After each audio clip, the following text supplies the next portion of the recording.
এই কয়েকদিনের মাঝে আমরা যতগুলো ভিজিট করেছি তার মধ্যে 90% ভিজিটের মেন প্রবলেম আমাদের কাছে উঠে আসলো south West.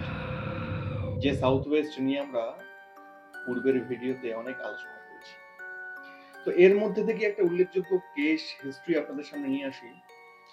South ওয়েস্টে main entrance recent করে আসলো মেন এন্ট্রান্স। তো যতদিন হাজব্যান্ড ওয়াইফ একসঙ্গে ছিল মানে ডাইভোর্স হওয়ার উপক্রম হবেই একটা এরকম পরিস্থিতি, কিন্তু কোনো কারণবশত হঠাৎ করে হাজব্যান্ড ট্রান্সফার হয়ে যায় অন্য কোথাও।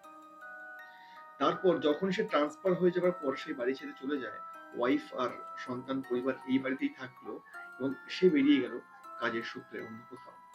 তো ধীরে ধীরে সম্পর্ক আবার নিজের স্টেবলের জায়গায় চলে আসে। এখন ঠিকঠাক চলছে, ঠিকঠাক মানে মোটামুটি একটা ঠিকঠাক জায়গায় বলা চলে।